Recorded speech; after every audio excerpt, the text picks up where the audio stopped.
Welcome back once again. It is the Rhetoric Warriors podcast. We are breaking down the language in the world, teaching people how to persuade. Seems like they need it. A little training here and there. I'm Dr. Dan French, American rhetorician, rhetoric PhD, late night comedy writer, which is going to tag in today with the guy we're going to be talking to today, ultimate late night comedy writer, I like to call him. And the podcast, we talk to comedians. I convert the conservative right because I think they're wrong. And I talk to message pros, which is my guest today is a comedian, and he's also a message pro. And I've known him for quite a while. Interesting guy. Greek, has one of the largest Greek craniums. Like his head is, what is it about the Greeks and head size? It's amazing. So welcome.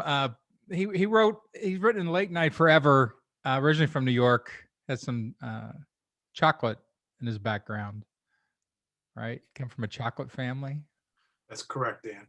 That's correct. Peter Charkalis. Peter, what's up, buddy? Hey, Dan, good to see you again. Can I tell you a funny story about you? Talking about the size of my head, I had to get a passport photo taken about 20 years ago. You had to get a panorama shot? No, what happened was they cut off my head. It was too big, so I had to go back and take it again.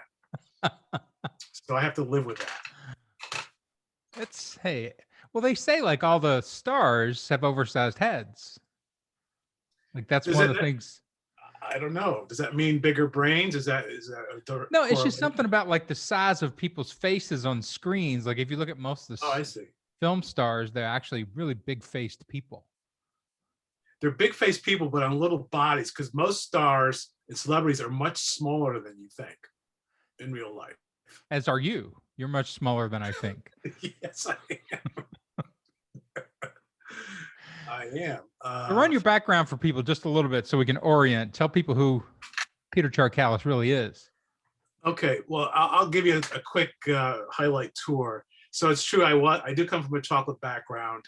I was in the family chocolate business, which still exists today in upstate New York, and around Poughkeepsie area. And I was looking for something to do, and I found an ad for Toastmasters. And you know what Toastmasters is, right? It's the mastery of toast. Yes, it is.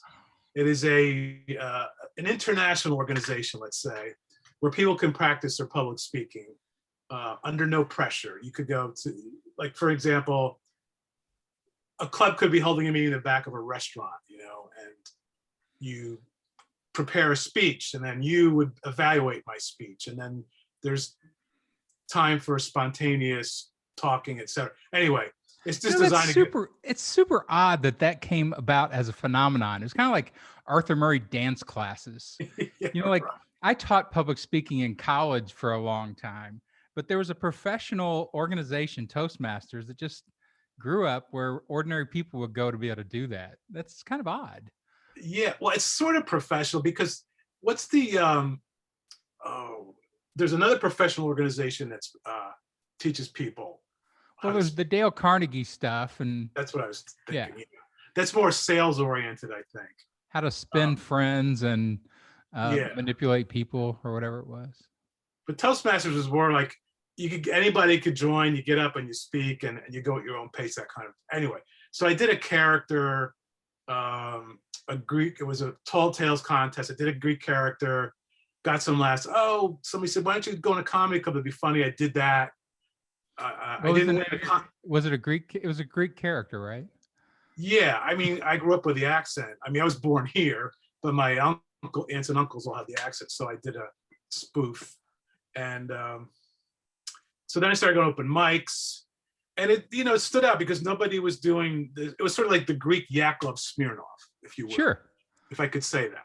Yeah, you were one of the early. There's a character slotting in stand-up. Like if you can catch a little wave in there that people like, it's right. like My Big Fat Greek Wedding and all that sort of romantic comedies within each ethnic genre. So yeah, there's a space for that in entertainment. Yeah, and the funny thing is, other comics kind of resented it at times. Sure. Because I wasn't being true or organic. They didn't like it. It was too sticky. Yeah. No, totally. That's one of the things weird about stand up is that it's so under professionalized, out in the middle of the country that nobody wants to actually do entertainment in it. They Right. want to deny that they're entertainers.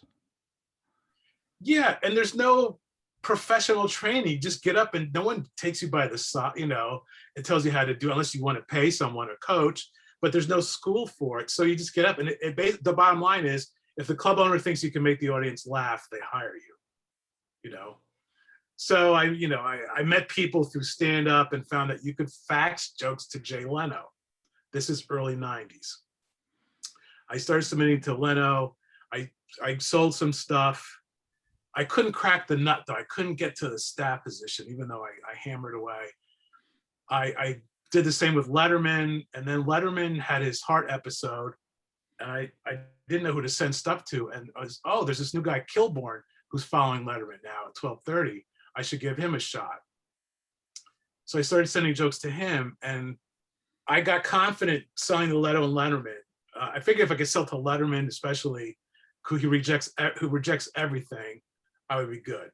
So, Do you remember the first joke you sold to Letterman? Monica Lewinsky joke. What was it?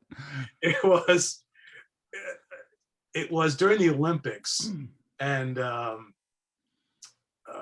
God, I can't remember the setup, but the idea was earlier today, President Clinton gave an intern a score of 9.8. Not so proud. That's great. I tell people that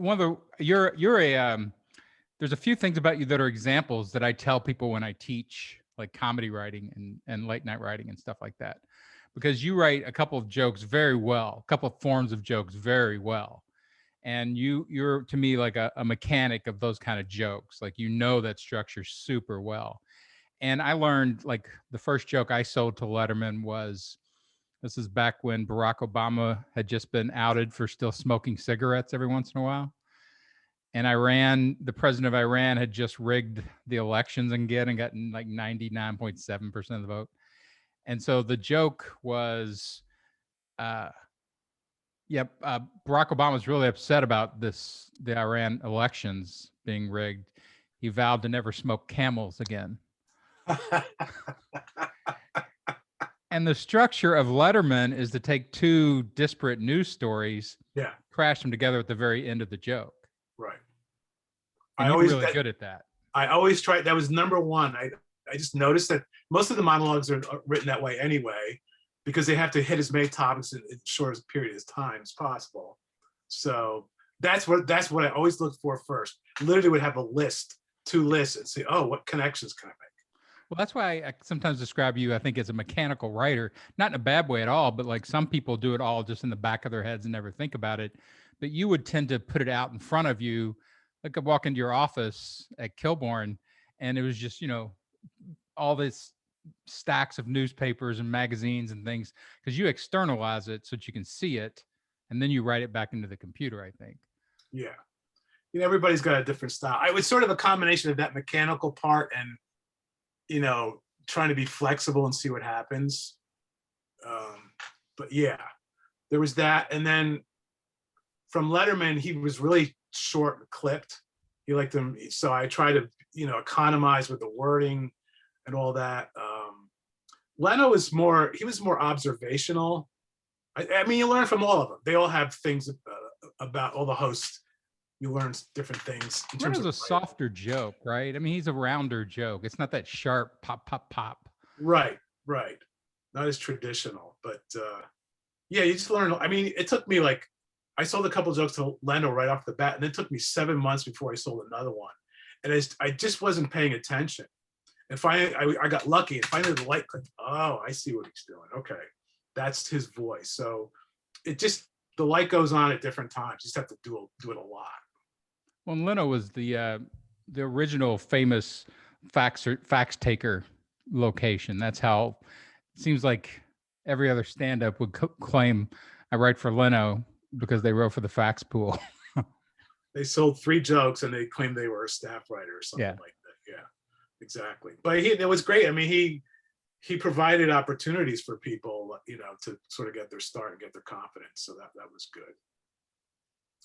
Yeah, I guess it's against the Writers Guild policy to do facts and jokes now, or even if it was, I think maybe it was then, but they weren't enforcing it.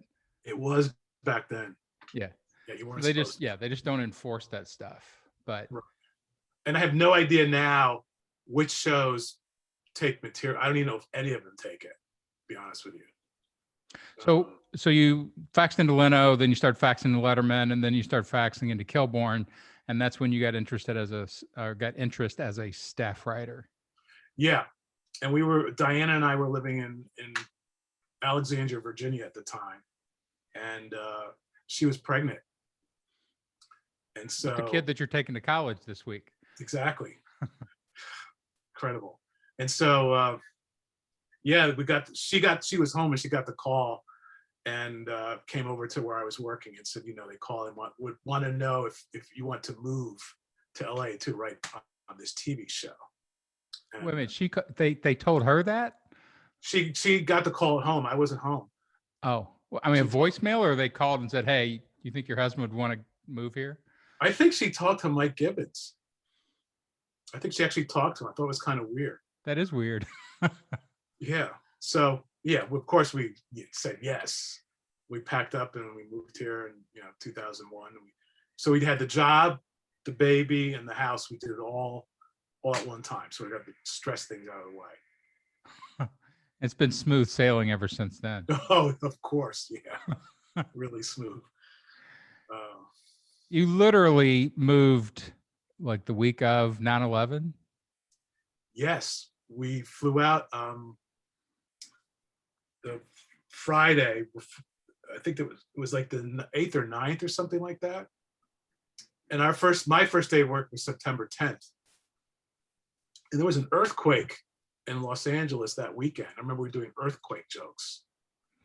And then I remember getting up the next morning trying to call my parents to tell them about my first day at work. And I couldn't get through. They were in New York. I couldn't get through. And then they told me what happened. It's like, so I walked into work and I just said, okay, go home. And then we'll figure it out.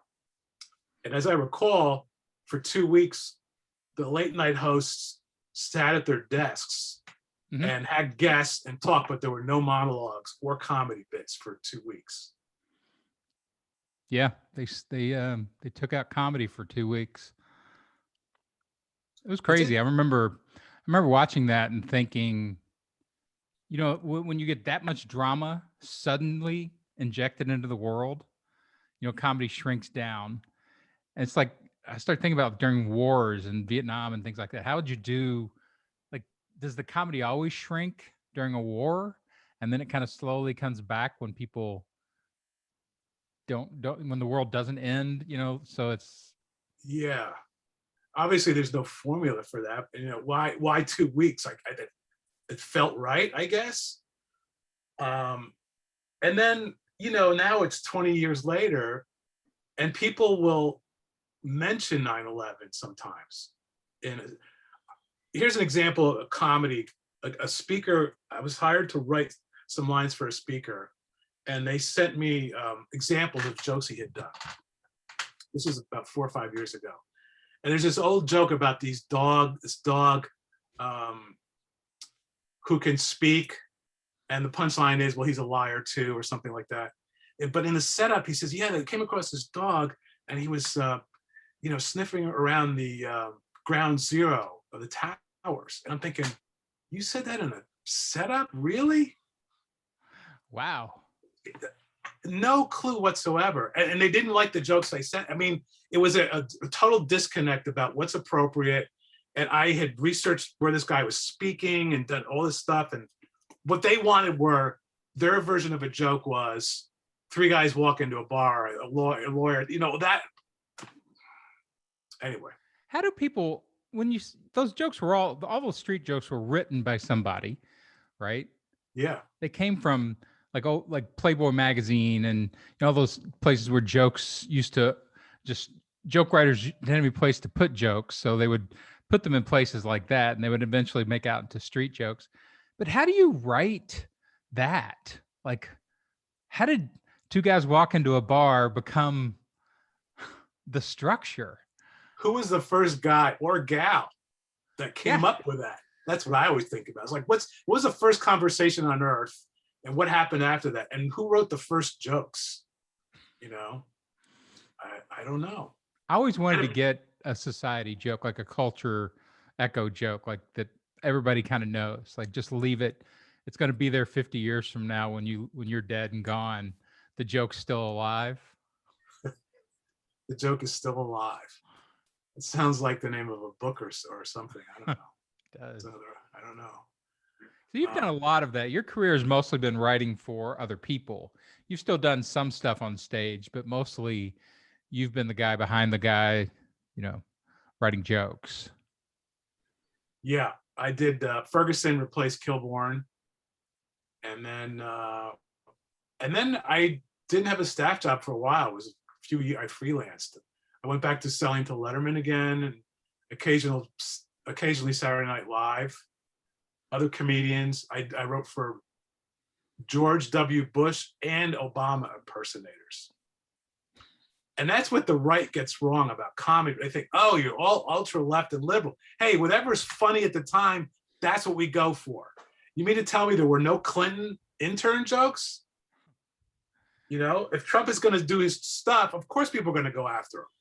Yeah, comedy works either direction. It's harder going down. Like when I wrote for Dennis Miller, that he wouldn't do pro-liberal jokes, but you didn't have to write the pro-conservative jokes. He would just add that stuff. Right.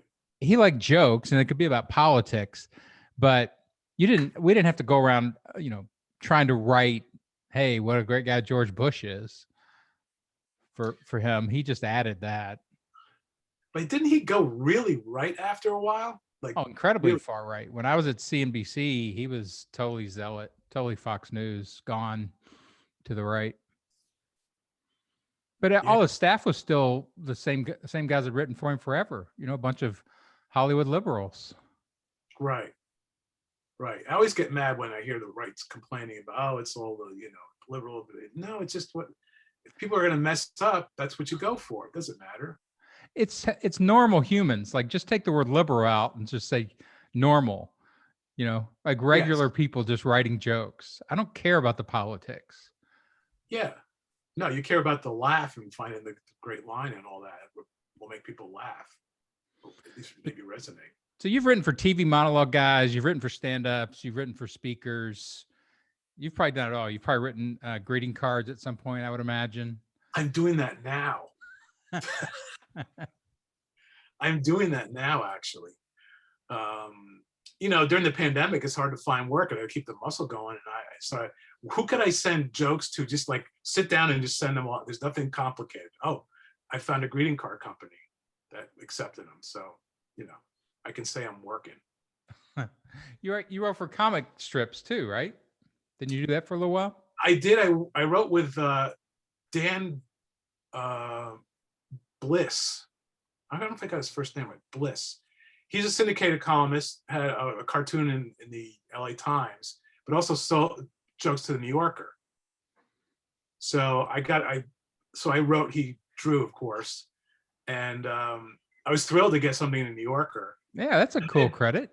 Yeah, and then it dried up. And then I read last year that now Steve Martin is writing with him. So, not that I personally got bumped for Steve Martin, but I thought that was interesting that someone of Steve Martin's caliber is now doing that. Yeah, I got my first job in Hollywood was writing for Yakov Smirnoff. Oh, right. And I got flown down to his theater in Branson for a week and wrote jokes for him. And he just went through writers constantly to try to get anybody that could actually, put up with him, I think. And they would go to famous writers and he would spend a ton of money.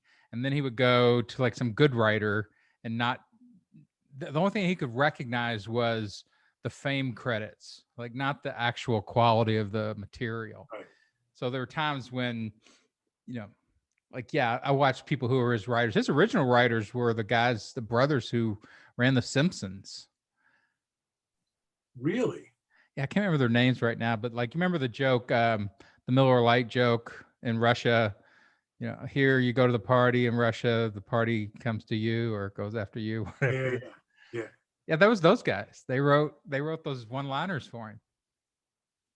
It wasn't the Letterman. Oh, you were brothers, you said, right? Yeah. Oh, I don't remember who they were. I can't remember their name, but they were the Simpsons, really super talented writers. So you never know like who is behind that guy, that person up there on stage. You don't. And I'm always amazed that people think a lot of times late night hosts are thinking of that stuff on the fly. When there's like a dozen writers cranked out 200 or 300 jokes and they're picking out the best ones. Like, no, these guys aren't that good. Well, that's what I talk about in my stuff about rhetoric. That rhetoric is designing messages, heightening them and amplifying them so that they will work when you do persuasion. So it doesn't matter if it's politics or sales or whatever you're doing. You want the best messages. They're going to work with that target audience. And comedy writers are great at that. Like you can adjust your voice to the audience that you're trying to target, and you can adjust your writing voice to the person that's going to be talking to that audience. And you can hear that stuff. Like the ear of most really good comedy writers is just amazing to me. And it's rare for people to be able to adjust their voice across, those type of locations. Yeah, you have to listen for subtleties, nuances of the person you're writing for, and what do they like to do. Like Letterman always used to like to incorporate New York City, or how cold the Ed Sullivan Theater was, or he would talk about his fake hairpiece. He wrote so many hairpiece jokes, but he never had one. I never got that, what it was about the hairpiece, but I'm not going to complain. Letterman's so idiosyncratic. There's things that he just finds funny. Yeah. It was the hard part for me writing for him is that you would write news of the day jokes and then he wouldn't do any of the news at all. Right. He would just do jokes about squirrels and their nuts in Central Park or whatever. You have a great joke that you wrote for Letterman. And again, it's this kind of super structured joke with really great intuition about the exact right thing to put in there. And Letterman also liked that structure of, like you said, weather jokes, or whatever that bait and switched you at the very end. And the joke was, I think it was 50. It's like 53 and gloomy today in New York. Yeah, yeah. I'm trying to think. I can't remember what the punchline, who it was I was making fun of. Yeah, oh no, wait, that's Mel Gibson. Yeah, right, exactly. That's Mel Gibson, right? That was a. I always looked for. I always was so excited to see when a temperature and a weather forecast fits somebody. Yeah. Well, and that's part of it, knowing all those formats that work, and then just waiting for the right cultural moment for those to line up. Yeah, there's a guy. Yeah. I'm sorry, go ahead. I was going to say there's a guy at Kilborn. I can't remember his name was Chris something. He came in late and he had a joke structure. And you always, once you do your joke structure, everybody else is going to use it too. But his was like blank 422 human 0. Oh, okay. Right. I've used that a few times. Yeah, that's easy to remember, I guess. Yeah. It's snappy. It gets to the point real quick. Yeah. Like I'm doing my thing lately has just been I get super interested in, I think I have comedy OCD. I get interested in a topic and I deep dive on it, all the trivia about it. And then I turn that into stand-up. Right. And the most recent one is the Titanic. Like it's just so dense with trivia that it's kind of fun to go in and start playing around with it and turning it into stand-up. And there was one there about like, they challenged God. God himself could not sink this ship. And God's like, really? Have you heard of ice? Because I'm going to sink you into the water with harder water. Right.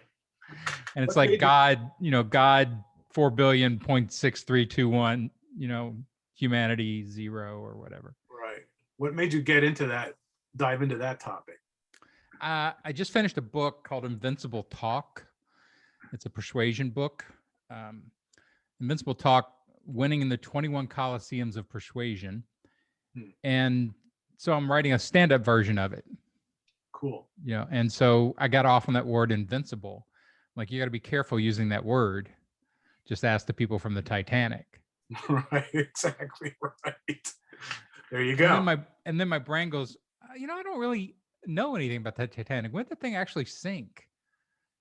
And so you start researching, you realize you've known about that big event your whole life, but you don't know hardly any of the details. No, you don't. And it didn't sink right away, right? It took a while to sink. 2 hours and 40 minutes. Yeah, you'd think that would be enough time to get out of that, but it wasn't. There was enough time to get out. They didn't have enough lifeboats. Right. Yeah. That's, oh man.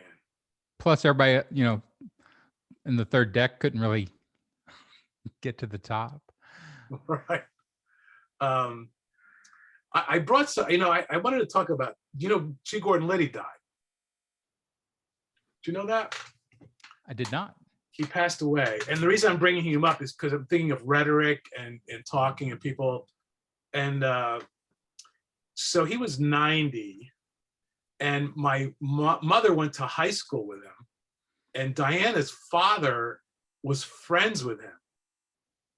And Diana, my wife, and Diana's dad had some kind of difficulty. He was the head of some environmental thing, and he got demoted because a deer was killed on a property, and the guys mishandled. And so ultimately, he took the hit for it.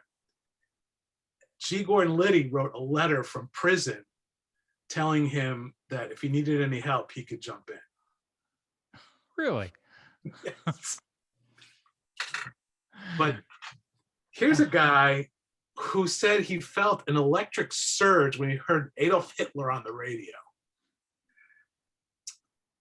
And I think, first of all, who listens to Adolf Hitler on the radio?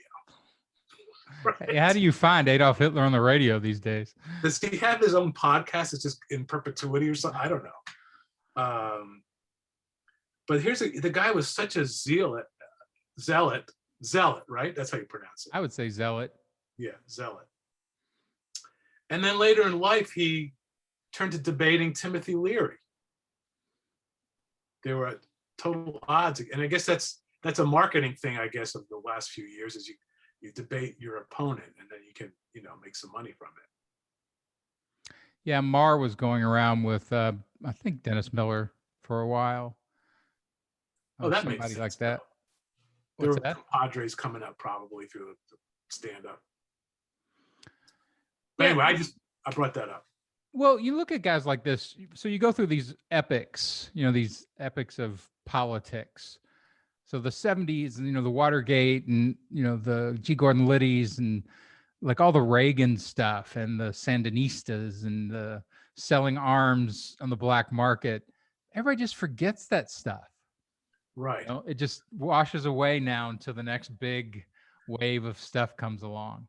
Like, you can barely even remember George Bush and Dick Cheney anymore. Trump just came up with his circus and just washed it all away. He really did. And he's not going to go away too quickly, at least not in Georgia or the Southern District of New York. Yeah, he's got a different venue these days. He does. Have you written a bunch? Like, we were both out of full-time staff writing when Trump arrived. Can you imagine, like, just the amount of Trump jokes you would write for, like, Colbert? Oh my God. I wondered if it was hard or easy, because with all the shit that he said, how can you make fun of stuff that's already weird? But there was so much of it that you do. Yes, you could find things to make fun of, whether it's him or his cronies or his party or whatever. Yeah, I wrote about him throughout the whole time. Like, I've continued to write just for my own stuff and just because I enjoy it, and I throw it on Twitter all the time. And my stuff has become a mix of, sometimes I'll do just a straight political angle, sort of an explanatory angle that I find interesting. And then, but usually 90% of the time I put a joke in it. Right. And I really enjoyed writing about Trump. He was such a sideshow. And you could take such strong shots at him because he was taking such strong shots at everybody. Yep. And I will say this for the listening and viewing audience, that you had really funny jokes on Facebook about Trump. Probably the best. I put some up there, but I know I had mixed feelings about Facebook. It's like, I don't know, if I want to put them out there. I don't want to get sucked into the whole political, I'm getting all angry and spending time on Facebook. It was hard for me to separate the anger sometimes and the joke. My heart would be in it, and I didn't want to do that. I just wanted to write the jokes. I kind of wrote myself out of all that. Once you write about it so much, you lose all the emotion. Right. And I was never a political writer. Like I was never a political comedian or anything like that. And even with rhetoric, I didn't really do political rhetoric until Trump showed up and got in my face and just busted the pinata of politics across the entire world. Right. Then he's like, okay, if you want to try that, then I will see if I can marshal forces over here to answer you. Like, just imagine if they would have a really good shock comic or a really good, like a Dave Attell or one of these guys as a moderator at a presidential debate. Oh, that would be so great. It would change everything.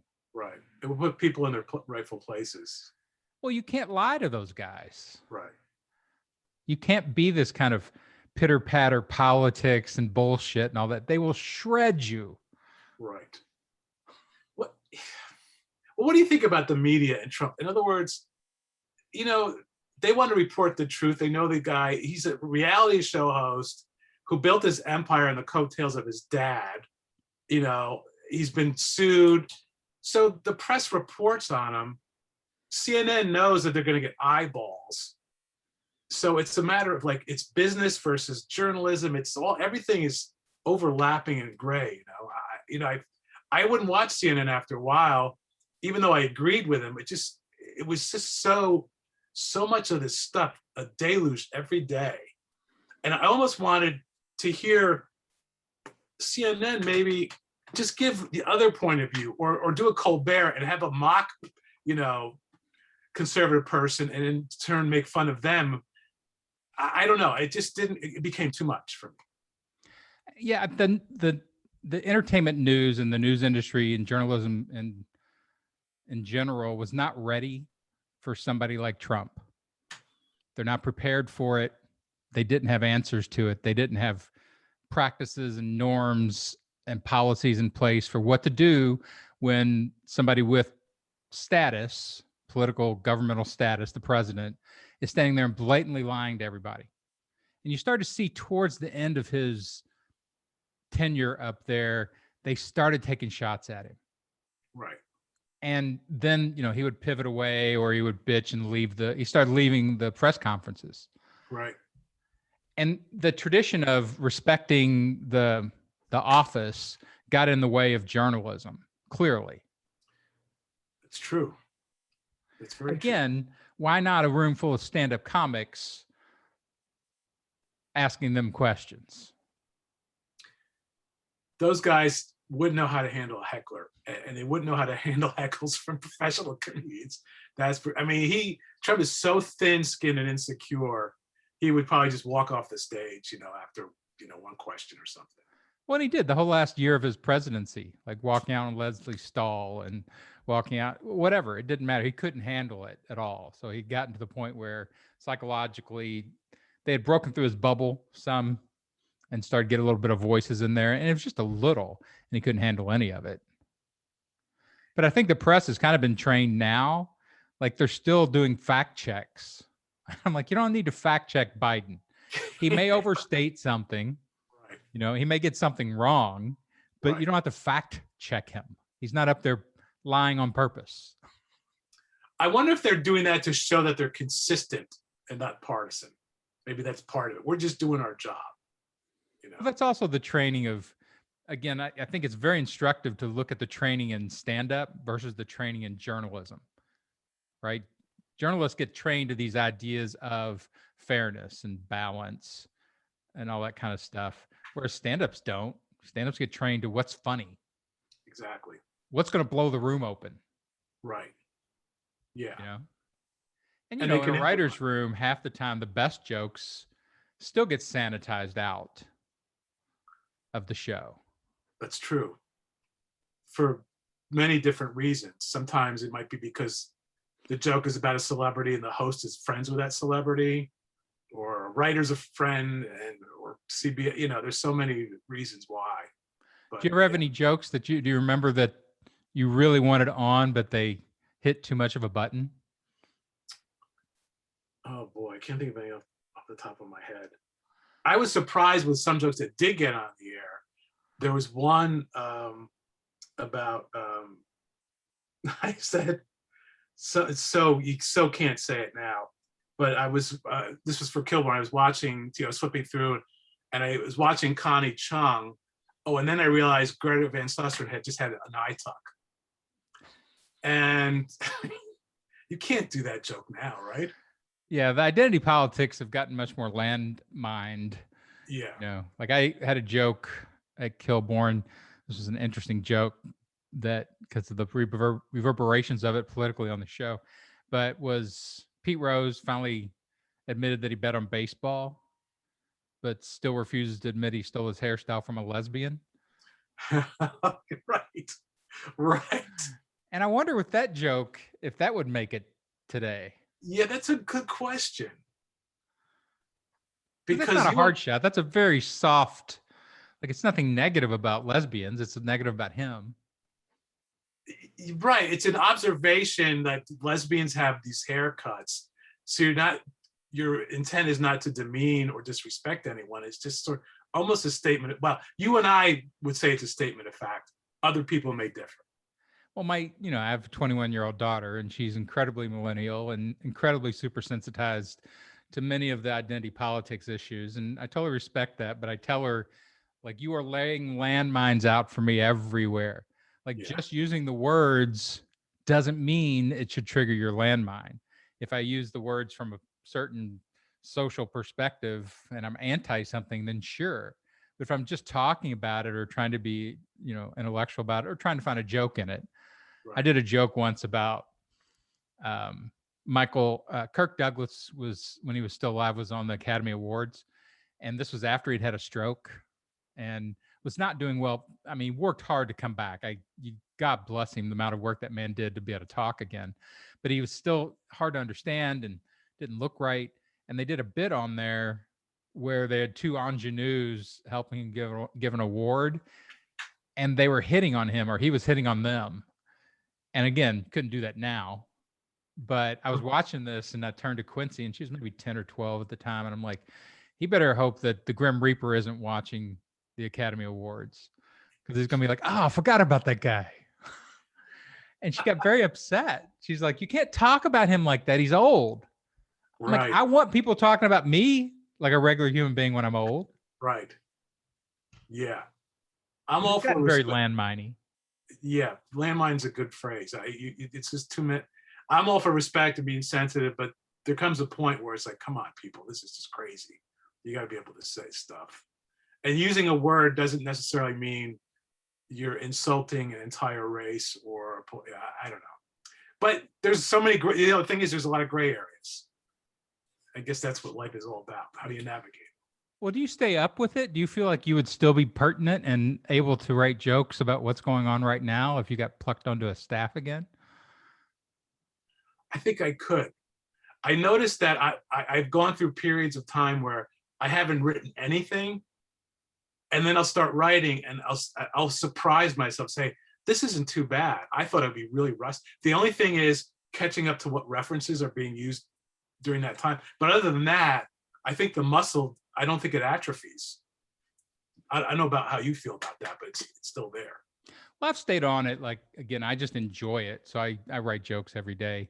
And I trained, you get trained on the late night writing to watch the news, and you're always looking for angles, and your brain just naturally creates jokes. Right. So I stay up with the culture pretty well, but it's still it's like digital culture. Like, do you know what an NFT is? No. So this is like the very leading edge of the digital culture right now. Do you know what Bitcoin is and all that? I've heard of Bitcoin. Yeah, I know it. I sort of know it, but I don't know. Right? Yeah. So it's all these little things within digital culture that, man, there's a lot to track there. But I've got an 18-year-old son who's very digital, and my daughter stays up with it. So I can track some of it through them. But the other day I got my I got more digital than my son. And he was like, what? How do you know that? And I'm like, the joke was something I'd seen that Bean Dad and Cereal Shrimp Guy both turned out to be milkshake ducks. Does any of that make sense to you? No, 3 dominant stories in the digital universe.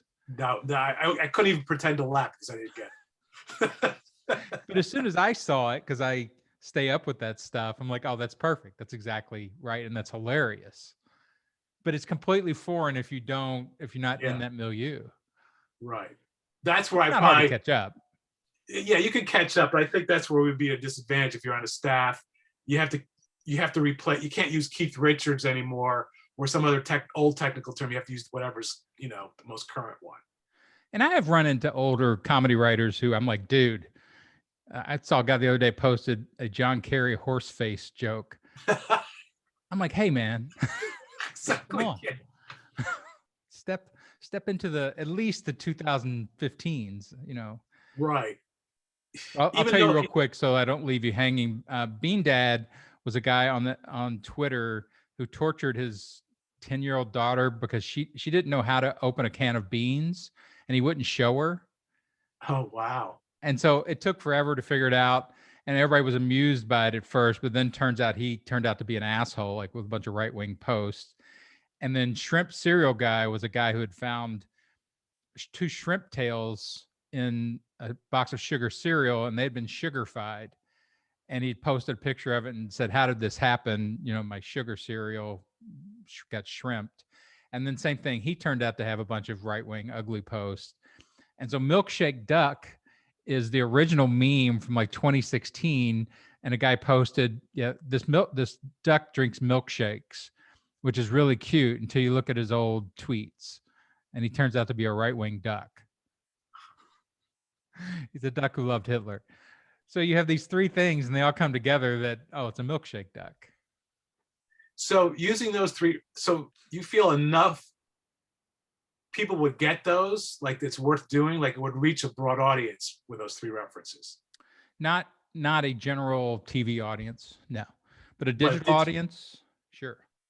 Millennial audience, yeah. Wow. I follow maybe 1,500 to 2,000 people on Twitter who are joke writers. And they're clearly not professional joke writers, but they're really good joke writers. Mm-hmm. And the Twitter universe has all its own references and they'll put, sort of setups out there and then they'll all write the same new punchlines to it. Right. And I find that's kind of my entertainment for myself on the side. Yeah, I've seen those themes where it's Halloween or whatever or something. I go on Twitter once in a while, but I think I came to the party late and I thought, oh, I'm going to get on Twitter and I'm going to have so many people follow me and someone's going to see one of my jokes and going to hire my ass. No, there's none of that. And I think none of that. No, and I think the people who got in early got a good following, but at some point, I don't think anybody could just start writing good stuff and then you would catch on. No, it's not really the hiring field that most people would like it to be. But there's so few positions, there's so few writer jobs, and Yeah. everybody's out there in Hollywood and stuff fighting for those jobs. Yeah. 70% of them are absorbed by politics. Your story of faxing in and then maybe getting hired it's a rarity. Yeah, it's probably true, and also an old story. I mean, I don't know how people do it now. I think it's like maybe other businesses where somebody. I mean, that's true. That's a human nature thing. But I always objected when an agent said, "Okay, there's an opening on the Daily Show. Send your packet into Jon Stewart." And like, there's got to be hundreds of packets. There's no way that I'm going to stand out unless the agent has a connection to the host or I know the show. But if it's just a random packet, and you got to, if you don't submit, then the agent isn't going to put you up for things. So you do it, so you're stuck. Do you know how I got hired at Kilborn? I think I do. I remember taking these jokes right here and then walking them over to the head writer and putting them on his desk. You're welcome. Oh, I think I've thanked you many times. You have. I know you have. I was just kind of doing the old Kilborn type of thing, I kind of came up through your wake in a few different ways. Like it started with the Complete Sheet. I took your Right. old job at the Complete Sheet through Jan McGinnis before I knew you. Like I was helping her learn how to write a sitcom, and you left for Kilborn, and that job came open, and she's like, "Hey, do you want to apply for this job for writing for this radio show?" And I'm like, "Sure." And she gave me Johnny's email, and I just sent him a bunch of jokes. I didn't apply or anything. I sent him 20 jokes, and I'm like, he bought 10 of them, and I was hired. So Nice. off we go. And Right. then you helped me get a packet into Kilborn. Yeah. Yeah, I remember that. And now we're both just following each other into oblivion. Right. Talking about old things like faxing. Fax had its day, man, with jokes. That was a thing. Everybody wanted to be a faxer. Yeah, it's sort of like a retro thing, it'd be kind of cool to say you're a faxer now, It's like going back to vinyl. Well, now it's Zoom. Everybody is writing off Zoom. It's like the same thing. You're working at home. Everybody's working at home. Yeah. I wrote an award show a few months ago that was on Zoom. The Voice Arts Awards. And so they held it in a theater in New York. So the presenters were there, but there was no audience. So I wrote jokes for it, and man, they just didn't fly. There was no, and first of all, when people are on award shows and do jokes, usually few will land anyway. But there was just no audience, so there's no sense of timing or rhythm. It's like, oh, I don't know if you want to use a joke writer for those kinds of award shows. Yeah, you're missing. I mean, you're throwing the jokes into a chasm, and that abyss. Nobody wants the abyss response. It's awful. Yeah. And you feel bad. I mean, the joke may have been good, but you feel bad that it didn't get a laugh, and it's not really, it's not your fault, I guess. Well, you see things if you start to, like Zoom doesn't work for stand-up. It doesn't work for straight jokes like that. But when you look at places that have done similar things and developed some aesthetics for it, like Talk Soup, the guys on Talk Soup would end up doing the jokes for the crew. Right. And so they at least had somebody to interact with. Right. And you could kind of hear a response, and that gave it enough vitality that as long as they were moving fast, it kind of worked.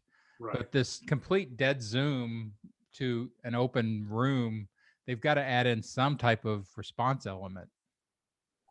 I saw a comedian on Zoom, and it was just terrible. And I don't know what they're doing now. I know there are virtual comedy shows. I mean, have they tweaked them in any way to make them funnier that you know of?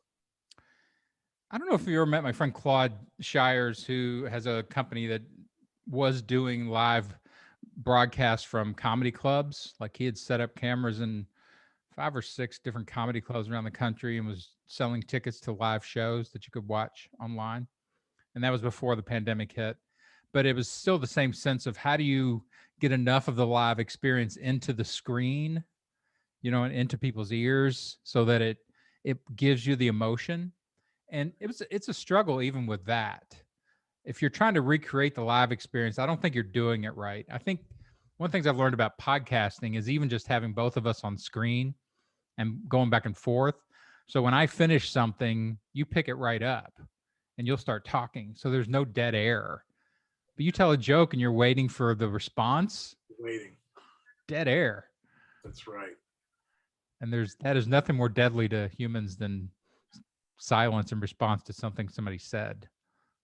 Exactly. And then if you're the comedian and it's going to be dead air, your inclination might be to rush, which further makes it even more awkward. It just sort of destroys the entire rhythm of the performance. How about we do a stand-up show and it's just a room full of crickets? Oh, I've done that before many times. Like real crickets. Real crickets. So bad that they start to boo. The cricket. I wrote a joke somewhere along the line about it was so bad I got heckled by a cricket. Oh man, I miss the days of like sitting around with guys like real comedy writers that just love the the meal, just all the different elements, and it's like cooking together, right? Right. And suddenly somebody will throw something in there and it'll just explode everything, and everybody's like, "Oh, that's great." But it all came out of that milieu of just talking, around a table. That it did. And then I remember at Kilborn, near the end of the day, you would come into my office and they would need more 5 questions. And I really enjoyed that. It was just, us throwing out lines. And I think we got some on. Yeah. I think I like, finding that stuff, to me, finding different configurations like that to keep your creativity uh, sort of cycling during the day. Like, I like going to my office and writing by myself for an hour, hour and a half. And you were really good at that. Like, you're not a particularly verbal in the room guy. You're like Ted, what's his name? Tall Big Ted Ted. or Tall Big Ted? Ted. Uh, yeah, I can't remember his name. Ted Jessup. Jessup. Yeah. Ted Jessup. That Yep. guy was a Gatling gun, man. He just never shut up. Right. And 80% entertaining. I love to listen to the guy, but Yeah. most of the jokes you couldn't use because you need 95% and above and octane in the jokes. But he kept all the energy in the room. So He did. Yeah, some guys were, I recall the phrase was decent hang. The writer was a decent hang. However, he didn't get many jokes on. So in 13 weeks, his ass was out. yeah, because ultimately it doesn't matter if somebody's a horrible hang. If they give you 5 useful jokes. Right. Got to produce. That's why I didn't care about being on the inside track. I just want to go in and do my job and keep it. That's all I cared about. Well, and I think, again, one of the things I learned from you is write a few type of jokes really, really well. And most of the guys on Kilborn were younger writers. They weren't writing that kind of stand up and sort of old tradition setup punch that has a really hard punch in it. They Right. wrote clever and that kind of dance around the joke and, give me a super arcane reference. And I learned that too. Like, I didn't get hardly anything on the show the first 3 weeks I was at Kilborn. And I'm like, I'm going to get fired here. What am I doing? And then I looked at the jokes and I'm like, oh, they're just tweaking 2 or 3 references down from the prime reference. And I remember the first joke I got on, or maybe Mulcairn or somebody had written this joke about there was a zoo that was trying to figure out why the apes weren't mating.